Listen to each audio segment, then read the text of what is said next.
Há noites em que fico horas sentado sobre meus livros, pensando que finalmente alcancei algum progresso. Mas depois de uma única noite, acordo, abro novamente a mesma página.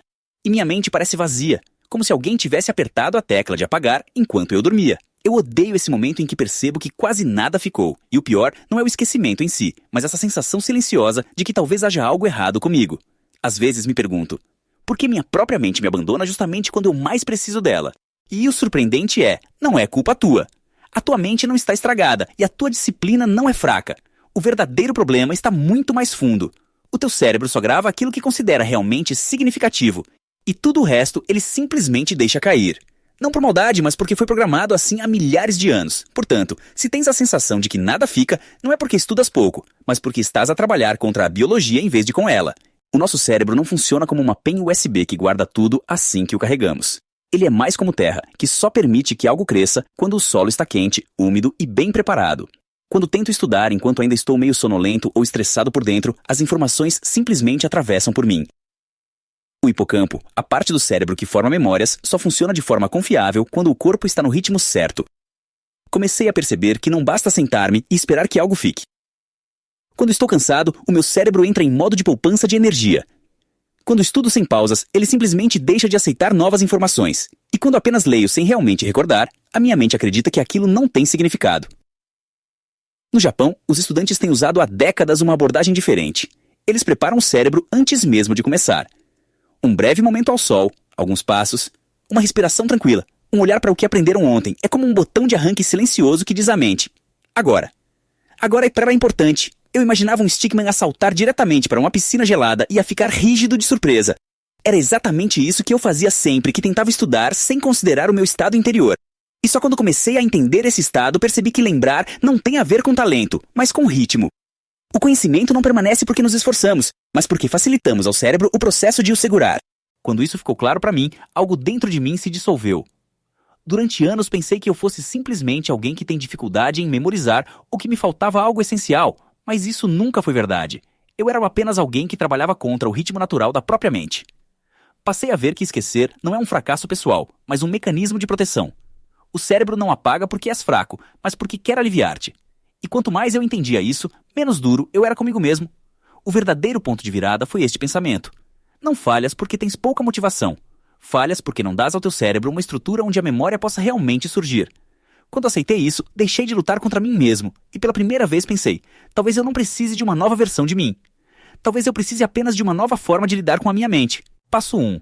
Entender amanhã como o sinal de partida do cérebro. Passei a começar o meu dia não mergulhando diretamente nas tarefas, mas acordando a minha mente. Alguns minutos à luz do dia, uma curta ida até a janela, uma respiração profunda. Parece algo simples, quase insignificante, mas para o meu cérebro era como acender suavemente um interruptor interno. Eu imaginava o stickman a sair de um quarto escuro para um iluminado, percebendo de repente que seu corpo finalmente estava pronto para ouvir. Quando deixei de ver a manhã como uma corrida e comecei a vê-la como um momento de chegada, aprender tornou-se mais fácil. A pequena verdade por trás disso era simples. Concentração não é um estado que se força, ela surge quando permitimos que o corpo desperte. Passo 2. Começar com ontem antes de abrir o hoje. Antes, eu começava sempre diretamente com conteúdo novo e depois estranhava porque tudo se misturava. Então compreendi por que os estudantes japoneses começam cada dia com uma leve revisão. Eles recordam o que já conhecem, em vez de reler. Quando eu desenhava o meu stickman, via-o parar um instante, virar-se e apanhar uma pequena pedra que tinha deixado cair no dia anterior. Só quando ela estava firme na mão é que ele seguia em frente. O cérebro funciona da mesma forma. O retrocesso cria estabilidade. O novo precisa do antigo para se fixar. Foi nesse momento que percebi. Memória não começa com aquisição, mas com recuperação. Passo 3. Trabalhar em intervalos claros, não em maratonas. Deixei de forçar horas sem pausa. Em vez disso, passei a trabalhar em blocos calmos e concentrados. 40 minutos de foco, 10 minutos de descanso. Não para distração, mas para integração. No intervalo, eu levantava-me, movia o corpo, olhava pela janela. Eu imaginava o stickman aprendendo um pedaço, depois afastando-se para virar a pedra antes de pegar a próxima. Enquanto eu descansava, o meu cérebro continuava a trabalhar, silenciosamente, ao fundo. Percebi que entendia mais rápido e esquecia menos. A pequena verdade que aprendi. Pausas não são sinal de fraqueza, são a segunda metade da aprendizagem. Passo 4. Selar o dia com um encerramento suave.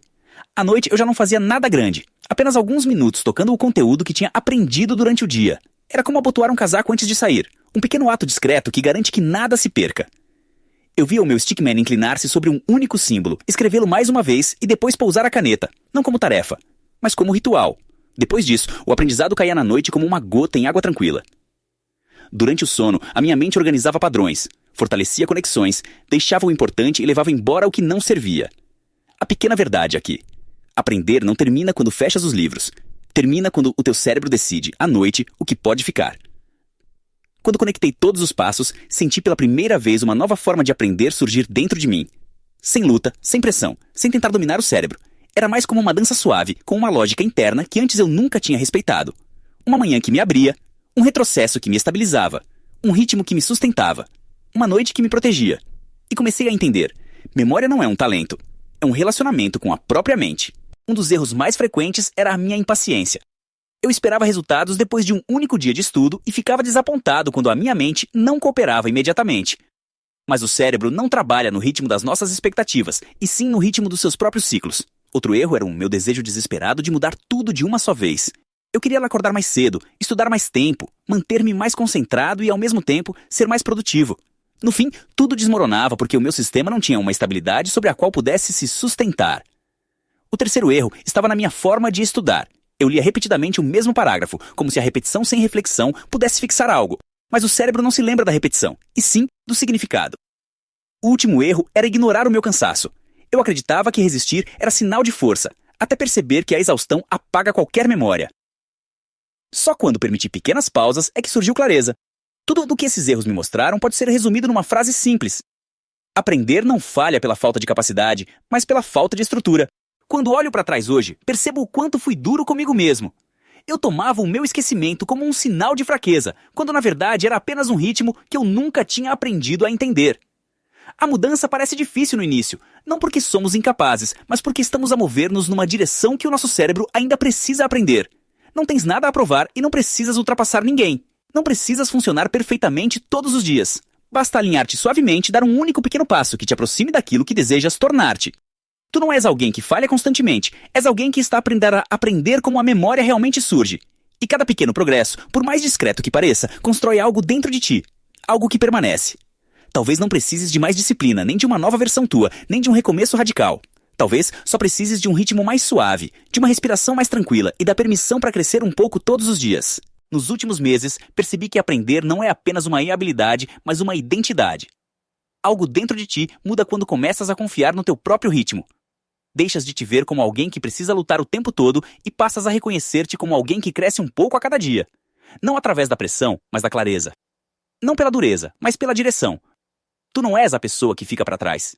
És a pessoa que avança, silenciosamente, constantemente e com fiabilidade. E talvez esse seja o tipo de força que ignoraste durante tanto tempo. Se sentes que esta jornada mexeu com algo dentro de ti, então permanece nela. Vamos aprender juntos, a tornar-nos não mais duros, mas mais sábios. E, se quiseres, acompanha-me para que possamos construir passo a passo uma vida que não se perde, mas que se lembra de si mesma.